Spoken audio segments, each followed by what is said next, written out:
Perfect. We're live.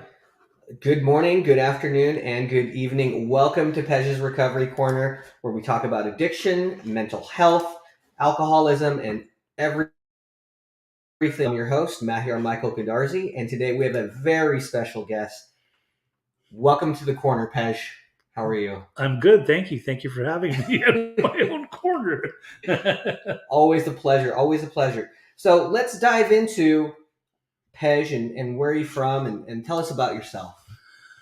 Okay, so my name is Pejman Brian Wow. Alagamandan. Yeah, I was born in Salt Lake City. I'm sorry, I was born in Germany, West Berlin, actually, when there was a West and an East Berlin. 1971. That's where I lived for the first 5 years of my life. My first language was German. Guten Tag. Guten Tag, was machst du? I didn't even know how to speak Farsi or English until much later in my life, like when I was a little bit older. I am Iranian. Both parents are Iranian, so they met there. They had me there and my sister, and then I went to Iran when I was like maybe 4.5 years old. 6 months there. Didn't stay. Mom was kind of wondering if she wanted to move us to Iran, which I would have been a whole different page probably growing up in Iran, Yeah. or if we wanted to possibly move to America. And then her and my dad made a decision to move over to the United States, and we moved to, of all places in America, Salt Lake City, Utah, which was rough. Oh, I bet. I mean, it wasn't really rough. It was good. It was educationally, it was great. Growing up in Utah was great. Nature's beautiful there, skiing, all that stuff. But like, I really felt uncomfortable in my skin at a very young age because I was a darker skinned Iranian, like Persian kid growing up in a very predominantly white area, Mormon, mostly Mormons. We were Muslim. We were kind of, they greeted us with fruit baskets and bread baskets, I think trying to convert us to their church in hopes of that, but we weren't interested. And although, at a young age, I was involved in going to like seminary, I wanted to hang out with my friends. So like I would go to their church, and it was the Mormon church, right? But growing up in Utah, that's where I grew up. And it was interesting. It was a really interesting time, yeah, like of my life. It was this late, late 70s, early 80s. Okay. And how old were you? I'm assuming you went there for kindergarten, grade school, and then high school, or up until what age? I started on my very first day of kindergarten. Uh-huh. It seemed like we just came to this country and kindergarten started right away. So pretty much I started to learn English within kindergarten. And Farsi, my mom said that in the house we speak Farsi. That's it, mandatory. We don't speak anything else. So German went out the window. I lived in Utah from kindergarten through all of elementary school, all of half of junior high school. We lived in Salt Lake at first. We moved to Logan, Utah, which one was more boring than the other, right? But I made the best out of it just growing up in Utah. Yeah, that's awesome. That's awesome. Yeah. So when did you decide, or when did your family move from Utah, and where did you move next? Well, we moved to California when I was 15. My dream was to always live in California. We'd come out to vacation out here. We had cousins that lived in Los Angeles, like Canoga Park, Woodland Hills. So it was my dream to live in California. And what was that like, hanging out with your family? Then once you came out to California, did that lead to other things later on in life? I mean, was that? What do you mean lead to other things, like what? Drug use? Drug use, substance use, yes. Oh no, substance use started in Utah. Oh, it did? Okay, yeah. Tell us about that. Well, from my recollection, I know that my dad was a social drinker with his friends. I believe that, from what my mom says, like all the way back in Germany when I was a little tyke, my dad was drinking cognac shots with his friend. Oh. And I supposedly, I guess they left some shots that were full on a table, and my mom was looking for me, and I happened to come from under this. She said my name, and I came from under this table, and I basically took both shots and I drank them. So I had my first drink when I was possibly around 2 or 3 years old, but that was just me being a little little kid that was just playing Right. around. But I know that growing up in Utah, because I felt uncomfortable in my skin, I huffed gasoline. I think I huffed glue in school because people said like that will get you high, and I was a curious child. Uh-huh. So I huffed gasoline at the age of 12. I was mowing lawns Uh-huh. for my uncle, and I remember going back into a shed and grabbing a gasoline canister and like huffing it Wow. because I knew like the fumes would get me high because the fumes of the glue got me high. So I thought like this might even be more powerful, more potent. Very dangerous. It was very dangerous. I mean, I didn't really know, but I ended up huffing for a few weeks and getting really like blasted out of my mind.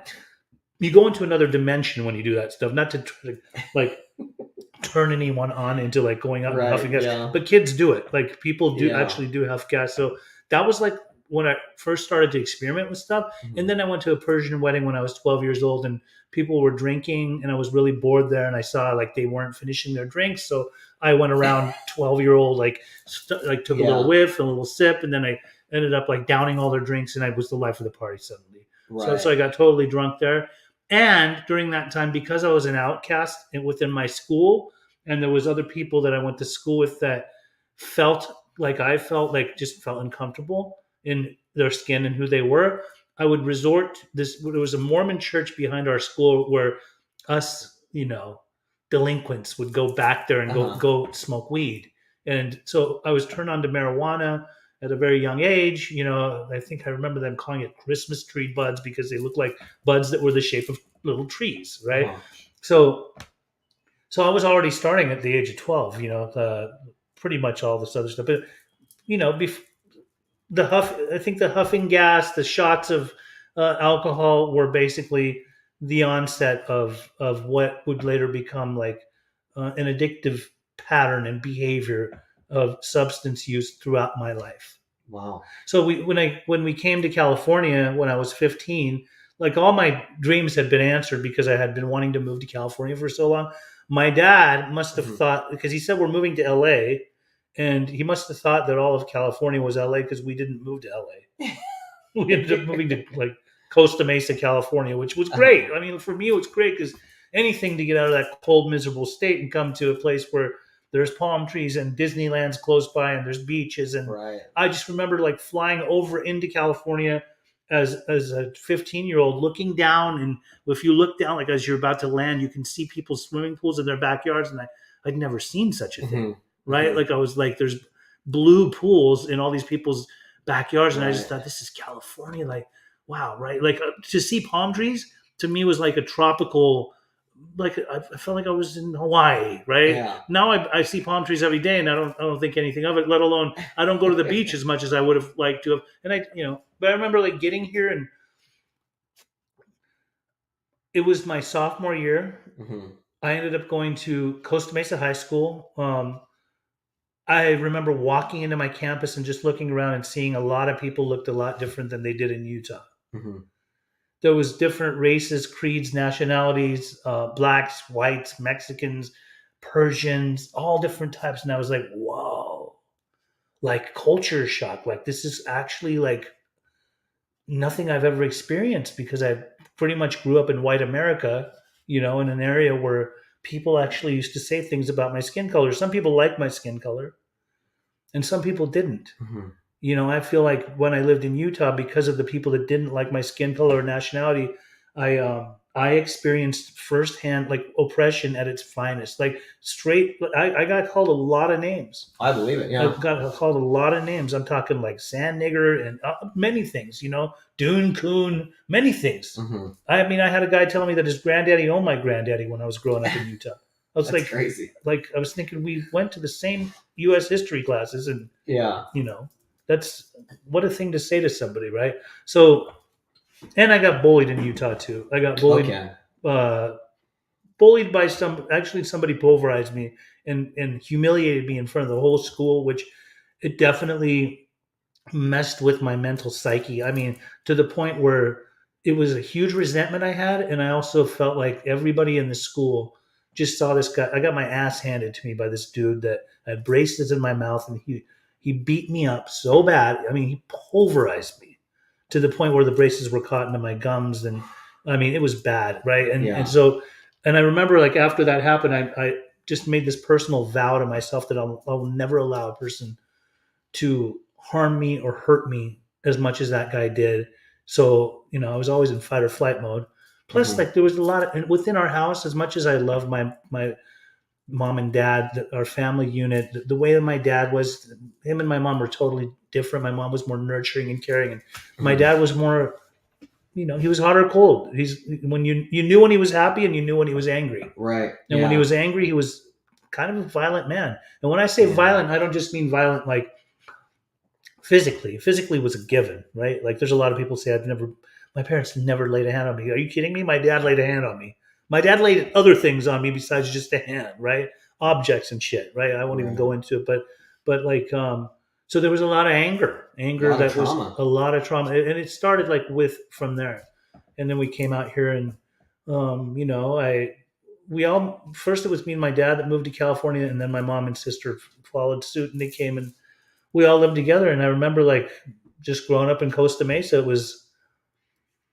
was kind of good times, Yeah. kind of, Yeah. Was it easier for your family to live out here than it was in Utah, and everything with your father? Did the relationship get better, or did it get worse? I mean, drug use. How did that also? It's a great question. So here's what happened. Like we moved to Costa Mesa, California. I start as a sophomore in high school. I Mhm. get a job on Harbor Boulevard, right? It was at McDonald's, right? Okay. I Um, know that McDonald's. Yeah, right? It's right there on Victoria or Wilson. actually the one that's over more by the 405. Okay. And I was a young kid on a work permit, and within my first couple of days of flipping burgers there's a dude there named Carlos. He was looking at me and he's like, "Hey, SA, are you new in town?" And I'm like, "Yeah, I'm new in town." He goes, "You smoke weed?" I'm like, "Yeah, I smoke weed." He goes, "You drink?" I go, "Absolutely, I drink." Uh-huh. And he said, "All right, well, after work, we'll go to this place. If you'd like, we can go, smoke weed and drink." I'm like, "No questions asked. Uh-huh. Let's go." So he drove me to this place, and it was this motel at the end of Harbor Boulevard called a Motor Inn, right? Really dingy, shady Mm-hmm. looking spot, I know right? where that is too. Yeah. And I was 15, right? And he's like, "Sit over here on these stairs," goes up in this room. And I got tired of waiting, and finally I went and banged on the door, and like the door swung open. There was a lady standing there, toothless, looking like she's had a baby in her arms. There was a Wow. kid playing in the front room, Mm-hmm. and I'm just like, "Where's Carlos?" And she said, "Well, he's back in the kitchen." And I couldn't see the kitchen because there were some clothes that were drawn between the front room and the kitchen area. And she said, "You can go back there and talk to him." And I went back there. And when I walk back there, I see that, like, I walk in and I see a mound of some white powdery glistening stuff, Uh-huh. which I knew I'd seen it in Miami Vice. It was cocaine. Right. So Right. it was a big mound of cocaine. This dude's over in the corner doing lines of it, right? And like, "Did you forget about me?" He's like, "Oh, I forgot about you yesterday." And like, he broke me off real quick. Like, he gave me some weed. I took a Uh-huh. few pulls off of some alcohol that he had. And then like, I'm thinking, damn, it's late. Like, I got to get home. And I remember running down Victoria Boulevard to where we lived. And, like I thought, how am I going to get in my house without my parents like waking up? And I snuck into the house. And when I snuck into the house, like my mom was waiting in my bedroom. The lights were So off. she knew. She was waiting. Wow. Her 15-year-old son is nowhere to be found. Right. And we didn't Right. have cell phones and pagers and shit back then. Like, this is the 80s, right? Mm-hmm. So she was just waiting for me, really upset.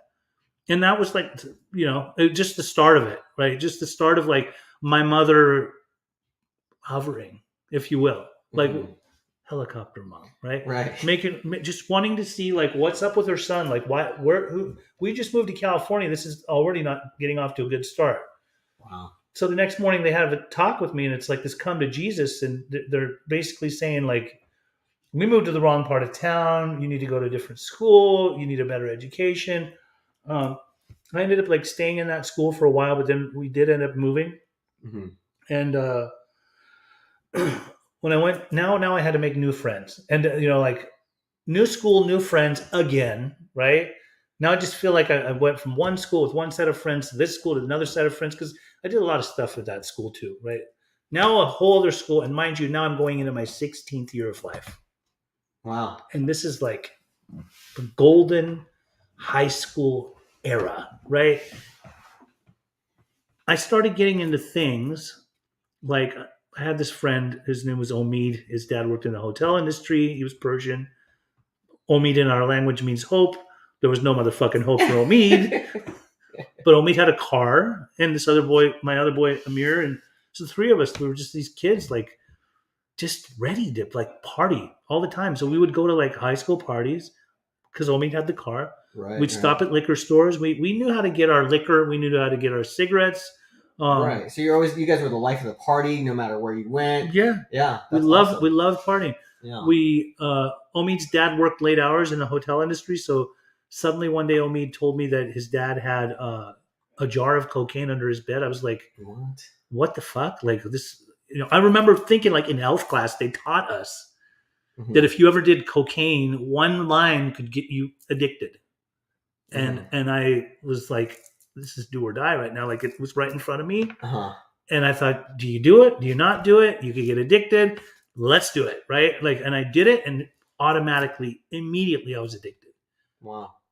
Everything from the flavor, the taste, the way it made me feel. I was like, oh my God. So what do you think drives your desire to want to try, or at the time to try new drugs? It sounds like you've been curiosity. For one, I think within the house, there was a lot of turmoil. I mean, it was a very tumultuous environment between dad yelling a lot of times and, mom and dad not really, I mean, they got along, but they didn't get along. When they didn't get along, like we knew that. So for me, it was a great escape. I wanted to basically try to go and have fun. I had more fun with my friends outside of the house than I did. I was an adolescent. This was a phase. It could have been seen as a phase, right? Most definitely. But I was already trying heavy drugs because when we were doing cocaine, it turned into straight up rocking it up and freebasing. Like that's hardcore. That's hardcore. It's not normal for two 16-year-old kids in Orange County like to be messed up on crack, right? On straight up crack. And so did I think I was going to become a full-blown addict? No. I was just living in the moment, having fun, right? We were partying. We were going to nightclubs on fake IDs. We were going to Mexico. It wasn't that hard. Like you could go over the border and get back in. You didn't have to have a passport, none of that stuff. And we were partying a lot. And mind you, during that time too, like the Grateful Dead were still around. They were coming in town and playing. So we were doing hallucinogens, acid, mushrooms, all that stuff. Then when I turned 17, something happened. It was a very traumatic day. I had finally gotten my driver's license. It was about a day, 7 days into my senior year. My dad gave me his hand-me-down car. I was so happy to pick up my friends. I called them all. I said, I'm going to come pick you guys up today rather than you guys pick me up. I got this brand new car. It's not brand new, but like it was new for me, right? A new driving experience. Just got my license, and I picked up one by one each person.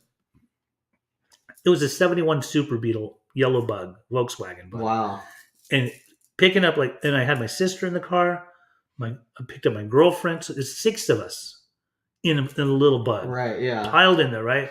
I mean, in the back seat, like 3 and 1 sitting on someone's lap. And I didn't even get loaded that morning. I was pretty much hungover from the night before because I did party pretty hard the night before.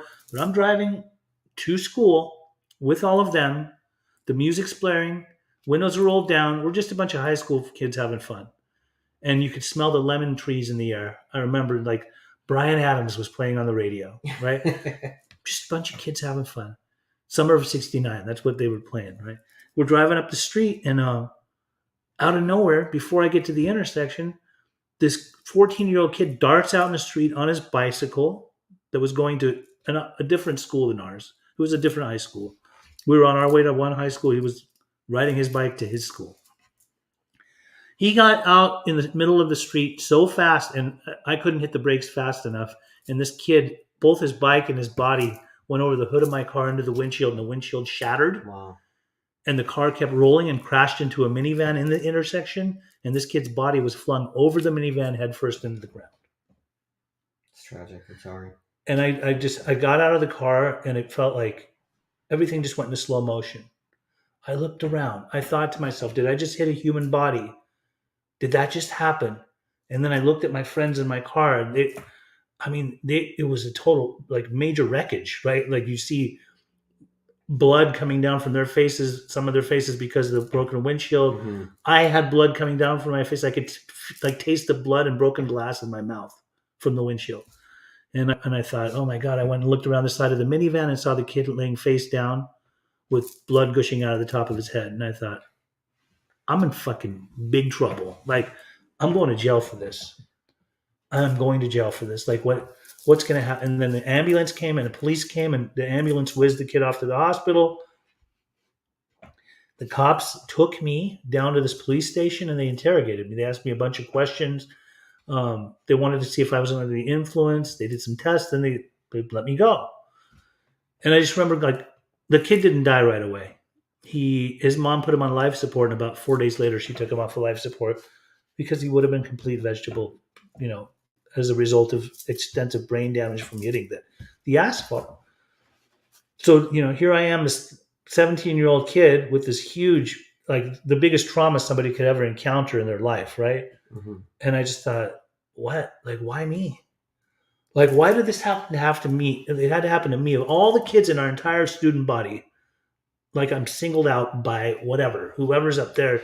You did this to me, and it just turned me into a really rebellious young man. Like I started fighting people. I started getting in arguments with people. There's people that would come up to me and be like, "Aren't you the kid that killed that kid on his bicycle?" And be like, "Fuck you!" Like, really? You're gonna say that I killed the kid? It was an accident. I didn't intentionally go out and kill him. You got a problem with me? And the next thing you know, I'd throw down with these dudes. It was a couple of them. And mind you, I'm under the influence. So I'm like I was out doing acid in school, doing mushrooms in school. I got actually asked to leave my high school to go over to the continuation school. Right, yeah. And then now I'm hanging around total degenerates, just doing Did you build a reputation for yourself? I mean, the reputation was basically like this guy's, he's a misfit. Like he's just, a nuisance. Like I would go back to my high school. The school narc would chase me off the grounds. Wow. I ended up getting arrested while on acid one day by the police that took me in the back. I'm in the backseat of the fucking black and white, and I start peaking on acid, and they take me and put me in a holding cell for 6 hours where I'm just frying balls, with a camera in the corner and I'm trying to play it off like not just, it was a shit show. And on top of that, my dad picked me up afterwards later that day. And here I am like coming down off acid with the anger and rage of my father.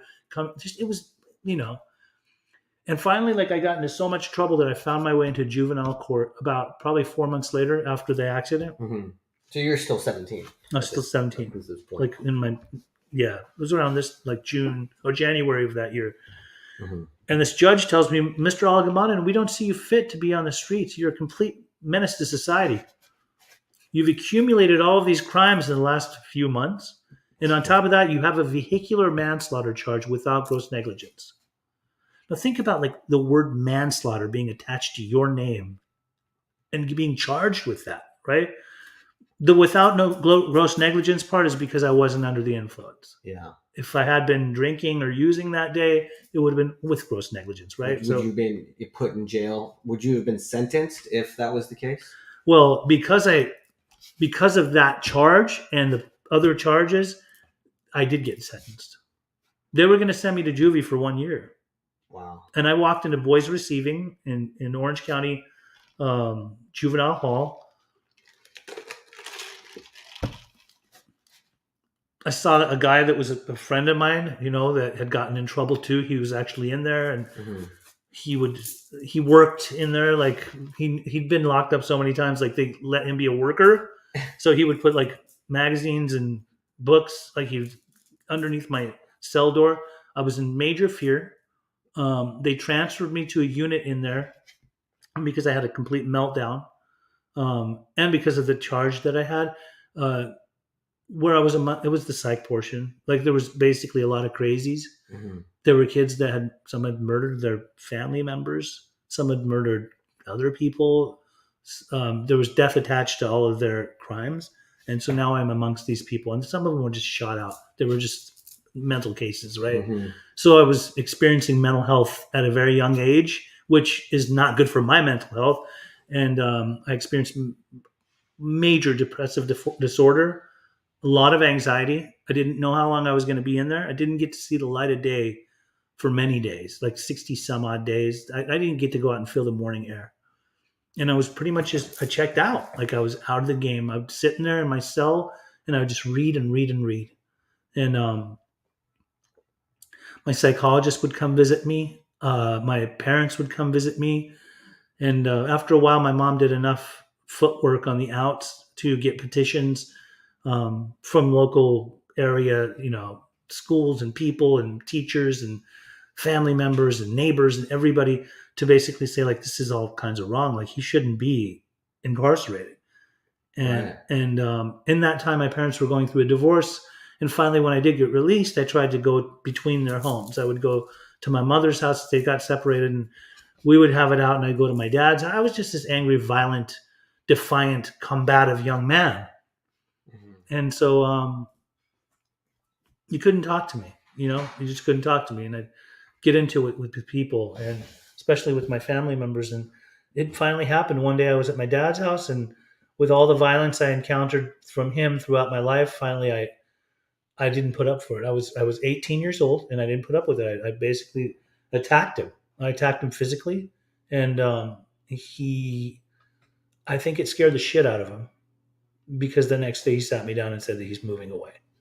And he said that I'm 18 years old now, I'm of age, and I could just go ahead and take care of myself and take over the apartment. And my mom moved up to Santa Monica, and here I was, this 18-year-old kid, still wet behind the ears with no home training, no Right. guidance from a male figure. And I did what I knew how to do best. And that was based off of the music I liked, everything from reggae to rap. Mm-hmm. I started to sell drugs. I tried to work in the workplace for a while, but that didn't pay the bills. Right. Never does. It didn't pay the bills because I had an addiction, a full blown addiction now that I was trying to nurture. So I did what I knew how to do best. Somebody told me, you want to do drugs, sell drugs, right? Wow. And Now, was there any stage in your life when there was any type of intervention? no, I think I do remember like being younger, and my mother would sometimes drug test me, or but it wasn't even that. That's what I think. I mean, other Right. than that, like nobody really intervened. My mom tried to intervene a few times. Obviously, like she read my diary. There was Uh-huh. times that she'd sit me down and try to have that conversation of, you're so talented, you have so much potential, why are you doing this to yourself? But like I would always minimize it. I would always make them seem like they don't know what they're talking about, or I'm not Mm. so bad, or So you whatever. played it off really I well. played it off. I lived a double and triple and quadruple Wow. life, That you is know. crazy. But yeah, I mean, like from the time I was probably 18 years old, selling drugs was a lifestyle. Mm-hmm. It was just what I did. I didn't work. Right. I didn't want to work. I didn't have to work. I For a while I stayed at people's houses selling drugs and saved money, and they would let me stay there until they wouldn't let me stay there. Right. And then finally I started getting my own place. Then I started getting my own places. I had safe houses. I was selling lots of drugs, like lots. And this was the 90s. So we didn't have people that were overdosing on fentanyl, Yeah. right? Like in 5 minutes. It's crazy these days. If it was around, I would have been selling it, I'm sure, right? Because I sold everything. I was like your average everyday drugstore cowboy, Right. right? Like I had the raves were really big during that time. Raves were starting to pop off in the late 80s. I remember being like at some of the good ones, 88, 89. Like we would go to these after hours clubs in Mm-hmm. LA where they were either in a club or they were in some warehouse that was rented out, or somebody had a warehouse and set it up, and it was all illegal. I mean, like, and pills were definitely um, being distributed to us. We were using them. Ecstasy was a friend of mine for a Yeah. long time. I would hippie flip, candy flip. I would mix. I would do acid with ecstasy. I started getting into lots of cocaine. because I was Persian and all my Persian friends did it. Wow. It was like the rich man's, drug. Right. And then later on, I resorted to getting into methamphetamine. And Oh man. there was people that would. I suffered from body dysmorphia. Started doing steroids at a very young age, probably like 16, 17, and then Wow. later on into my 20s. So on the outside, I thought if I did the roids, they made me look better. But then when I would like end the cycle, I would eat like because I loved weed, so I Mhm. would eat a lot, and I'd start to get fat. I've always had this yo-yo body, like Uh-huh. where I could get really overweight or I could like get really sucked up. So I would see people around me that were doing meth, and I thought, well, look at them. They just shed a bunch of pounds. Like they look all sucked up. And I'm starting to turn into a fat ass. Why don't I start to do some meth? And so Right. I did meth. I did that at an early age, like probably 18, 19 years old. I did meth for about 3 or 4 years, snorting it. I started seeing a lot of the people that I was hanging out with that were my adolescent friends that were getting into meth heavily that turned into different people, Mhm. evil like. I'm talking like demonic. I would look in their eyes and I would see the devil, right? And so, my parents were way out of my life at this point. I would barely go see my mom because I knew if I saw her, she knew I was fucked up. And my dad lived all the way in Iran, and I was angry with him. He like pretty much abandoned me. So as much as I didn't like thinking I had an abandonment issues, I had major abandonment issues. So um, I tried quitting meth when I was 22, 23 years old. I actually did quit, right? I was only snorting it. It was crank back then. I wasn't like getting into heavier meth use, but I had this like, I got to a point where I was like, I don't want to do meth anymore. I don't like it. I wouldn't even allow people to come to my apartment that did meth. Um, but I did all the other drugs. And so Mhm. I'm going to raves. I started partying in raves regularly. And then I was always artistic. So I created stuff. And I started to create a bunch of artwork. And I wanted to make t-shirts. So I started making t-shirts. And then eventually I made other things like snowboards, skateboards, Mhm. many different types of boards with this logo that we built. And then after that, I came up with a bunch of ideas, and this stuff like started to sell in stores. Wow. That's cool. That's a cool outlet. Yeah, so like mid '90s, in my mid 20s, Mhm. I took my artistic talent to the next level. I got a bunch of people that would fund a bunch of money from drug sales, Uh-huh. and me myself, I would fund a bunch of money from drug sales, and we created this company, and the company took off, and like it was doing quite well for itself. It was like I had no business sense, but so here I am, this hardcore drug addict who creates a clothing line that then became many different types of, Mhm. we had all different types of things, all the stuff I named. On top of that, a men's line, a women's line, and we had a catalog, and we were selling our stuff nationally and going to trade shows and everything. And I'm just fucked off. Like Right. for the next 5 years, like my partners and my cousin that was one of my partners too, they just watched me like kind of just fuck it all up. And Mhm. my ego was so big, I was like, fuck these guys. Like, I don't need you. I created this. I'm the grandfather of this whole thing. You guys should be listening to me. Right. And it got to the point where they all backed away from me. I did a good job of tanking the business.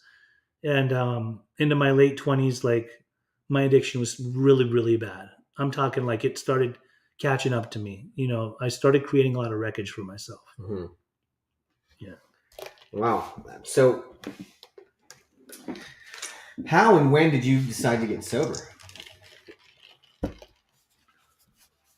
Well, I'll say this: like, I started getting into some trouble, like in my later 20s. We started doing home invasions. Um, Wow, that's crazy. yeah, I got caught up with a bunch of people that were members of hardcore gang, like a hardcore gang that, to me, because of I wanted to protect myself and also protect the drugs I was selling. So I got linked up with some people that were I looked at them as protection, right? Um, and if anybody double crossed me, like we would go after them and do things to them. And Egg their house. no, I'm talking. Like, we would orchestrate like full on home invasions and Wow. stuff that I could have been in prison for. Um, but that didn't change me. Although a lot of them got in trouble. By the time I was in my later 20s, almost 30, I started manufacturing methamphetamine, and I got in trouble, raided by the methamphetamine task force. They came in riot gear. They took me to jail. I went to jail, and I remember being in there and thinking I would sleep it off. But I remember people would come and bring a message of hope in there. This happened in juvie too. Mhm. People from the recovery community would come and like share their stories with us. So I was a seed was planted when I was 17 and I would hear their stories, but it was a weak seed, but a seed nonetheless. And then when I was 30 and I was incarcerated, more people would come and bring messages, and like that seed was getting watered, right? Mhm. But I wasn't quite ready to get sober yet. But I remembered that those people stayed sober. From the time I was 30, I remember at the age of 30, I got out of jail. My mom wasn't going to rescue me. I went to a Persian sober living. I didn't like the guy. I wanted nothing to do with him. I went to another dude sober living. God rest his soul. His name was Dave Regal. I lived at his house. I had to go to meetings begrudgingly. There were 12-step meetings. I Uh-huh. would sit in these meetings. I didn't want to identify. I would just call myself Brian, Brian. my middle name, my high school name. And I was like Mr. Contempt prior to investigation. I just sit there with my arms crossed. I didn't want to share. I wouldn't share. I'd look at people. I'd take their inventory. I'd be like, these people are a bunch of peasants. And you had to go to these meetings? I had to go because we were in his sober living, and he just said, like, you need to go to a meeting every single day. Okay. Right? Wow. He actually told me, like, the first day I walked into his house, he's like, did you just get out of the jailhouse? I go, yeah, I did. He goes, you keep your jailhouse mentality in the jailhouse. When you're in my house, it's about recovery. You go to meetings. Uh-huh. I'm like, okay. Now That's Now I'm sentenced to AA by this guy Dave Regal. Mhm. God rest his soul, he's no longer with us, but the dude was like a straight shooter. So I'd go to these meetings, and I did everything I could to work my way out of there. And one day, my friend Gurpreet, who is also in recovery, now he is. He told me, you don't need to go to the meetings. You could sign your own court card, and nobody needs to know. And I'm like, okay, so I didn't go. Uh-huh. Stayed in sober living for a little while to make the lawyer and the judges and my mother happy. Worked my way into being able to live at my mom's house. Now I'm in my 30s, right? Mhm. Moved into my mom's house, and getting high low key, on probation, learning how to fake tests, everything, right? Very clever, if you will. My own worst enemy. Once I got off of probation, I was a heavy drug user again. So by the time I was about 32 years old, tried to go to the art institute because I'm an artist. Mhm. 2 different times I got put on academic probation, and then finally they just kicked me out of school because I was always high. Like I was blasted. Heroin, meth, cocaine. These were a few of my favorite things, right? I couldn't perform in school. It was overwhelmed. So I ended up tanking my opportunity to go to school. I was studying interactive multimedia design. I was going to become a web designer and do a lot of things. I like ruined that whole opportunity, right? And between 35 and 30, when I was 35 years old, I was a homeless man living out of my car. I had nothing going for me. I still kind of felt like I had it going on because I wasn't like homeless people that live in tents or on the street. I still have my car. Like I'm executive homeless, right? My ego was so big, like so grandiose, and I ended up going to somebody's house and drying out on his couch for about 9 days of like detoxing myself. But my version of detox was to quit doing heavy drugs, but still smoke weed and drink. That's not really detoxing because you're Mhm. still getting loaded. But I remember in the back of my head that people in recovery in those rooms before used to talk about sobriety and how good their lives got. So I did what every so-called gangster does when they run out of options. I called my mommy, Uh-huh. and she wasn't happy to hear from me. And I know that she was probably melting on the inside because there's times when that poor lady would be praying on her knees and crying for God not to let me die. Right. Yeah. I'd been in, she'd come visit me in jails, and finally she she just gave me this phone number and told me to go to this place. It was this place that was I didn't know what I was in for. I actually called a man that sent me to this place, and when I went there, um, the man that opened the door was this little Persian guy that I'd met at a Persian sober living when I was 30. Now I'm 35, almost 36 years old, and I looked him in his eyes. I go, I know you, and he goes, well, I don't know you. I'm like, how do you not remember me? I was in your house 5 years ago. Because you were in my house. I go, yeah, I came and checked it out. I left. He's like, well, I would never remember you. Like, you didn't stay. The only ones I remember the people that stayed, not the ones that come and go. And I didn't know what I was in for, but that man, I needed him in my life. It was as if God presented an angel to me. He was Persian. He was a man of recovery. He was an ex-heroin addict that tried to kick 19 different times. He tried to kick and quit and couldn't do it. He was an ex-bank robber, which I really loved. Yeah. Right. Especially because he got away with everything. Right. Yeah. So I was like, criminal, addict, man of recovery, straight shooter, no bullshit, no sugarcoating. Badass. I loved him. And he said, come on in. And we did the intake process. And this guy's talking about like a 6 month to a 1 year program. And I'm thinking, like, that's a little bit excessive. How about a month? We start with that. This man pretty much turned me inside out. He broke me down, basically chiseled away at my ego, and built me up. He put a mirror in front of me, in metaphoric terms, like to basically show me like how much of a facade I was living. He did a psychodrama on me, which it was a family group full of Iranian people. It was an Iranian treatment center, if you will. And he had all these families sitting in a circle. My mother wouldn't visit me the whole time I was there until that night. And she came there, and she was sitting there, and they basically took this 12-year-old kid that was one of the client's kids and laid him on the ground and put a sheet over his body, a bed sheet. Wow. And he had me walk around the room, and he dimmed the lights to give it like this, like an ambiance, like a nice calm aura. And he sat on the ground and started asking questions about that day, the car accident. And he went deep. I mean, he said, so what song was playing on the radio? A lot of intimate details. I said it had rained the night before. The streets were slick. I couldn't hit the brakes fast enough. I hit the kid. And then I didn't know why the guy was laying under the blanket, under the sheet. But finally he got me to a point where as I'm talking, I'm just bawling there's tears were just pouring down my face. I could fill buckets with tears. I was crying so hard. The whole room was crying. It was just a bunch of Persians, like everyone just crying together, right? And he said, now come over here and put your hand on top of this. This represents the corpse of the kid that you hit. Wow.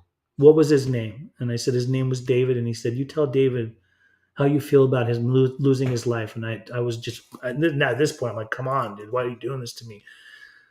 And I was like, I'm so sorry. I never intended for you to lose your life. And then he said, okay, so what about your life? What happened to your life? And I said, my life? I don't have a life. I don't know what having a life is like. He said, all right, so what do you want to do? You want to make some changes? You want to make a commitment, Pej? I said, yes, I want to make a commitment. He goes, what's your commitment? And I said, I want to help every single addict, alcoholic of every age, race, creed, and color, one day at a time for the rest of my life. And I did a double take. I was like, did that just come out of my mouth? Like, I don't even talk like that. Like, where did that come? It was as if God was speaking through me. I was in the rooms of recovery so much to where it was starting to like transmit to me. Yeah. To the point where like now it was like flowing in and through me. God's power couldn't have been more present in my life than on that particular night. My sponsor was there. This Persian dude, great guy. He was there too. Everyone in the room was in tears. I didn't know what I was in for, but it was such a powerful moment and experience, the psychodrama. I'd never heard of such a thing. It's a great therapeutic practice that once I got out of it, the next day I woke up, I felt like 1,000 pounds was lifted off my back. All my reservations of still wanting to get high, out the window. Wow. Absolute turning point. I made a decision that next day. No more fucking around. I'm only going to go forward. I never want to look back. I never want to go back. I don't want to go back and use. That's out of the question. No more. Like, I just want to go forward. I want to help people. How do I do this thing? So I'd get with my sponsor. I'd go to meetings. I started working steps. That was wonderful. I was seeing a psychologist. That was necessary. And over a period of time, the psychologist told me after like 6 sessions, you're doing such a good job and you're doing so well in your recovery, I'd be ripping you off to continue seeing you. I'm Yeah. like, wow, what a good, honest guy. Like, he could have like charged us forever. Right. Yeah. I did some family therapy with him. I did family therapy with my dad, and it didn't work out well with the psychologist. But when we went to an anger management specialist, that helped both of us. Mm-hmm. And thus my life of recovery took off. I was that seed that had been planted when I was 17 and watered when I was 30 was in full bloom. I was ready to arise. I was ready to flourish. Right. Yeah. And so what ended up happening, I went back to school and I excelled in all of my classes. I went to basically to the human services department at Saddleback Valley College. I studied drug and alcohol studies, got to learn everything I used about and all the different ways that it affected me. And then, I was really active in the place I got sober in. I was doing groups there. I really loved group facilitation. I learned that in school too. And I started working in different facilities. I worked in an adolescent facility with little mini Pejas, little addicts and alcoholics that reminded me of myself. And then I started working in adult treatment with a lot of adults that act like adolescents, right? Or children for that matter. But It was cool because I just got to experience life in a whole different way, like a second life. A second life, was granted to me. I was blessed. Amen to that, brother. Yeah, that's awesome, man. Yeah, I mean, every time we work together, and so what I do is I shoot videos for Pej, TikTok videos, YouTube videos, and it's a very heartwarming story every time I listen and I learn something new from you every time we're together, and it's honestly I actually learn a lot from you too every time we're together. So I'm grateful that you've came into my life, and likewise, you've touched the hearts and lives of so many people out there, and I for one appreciate that, and I'm sure there's a lot of people out there watching that can feel the same way as well. So it's been a pleasure. Thank you again for being on Pej's Recovery Corner, and it's an honor to be the host today, and I look forward to more videos and working with you. Thank you for having me. Thank you. This was fun. Thank you guys, everybody that tuned in. Love you all very much. Have a good rest of your day. Bye.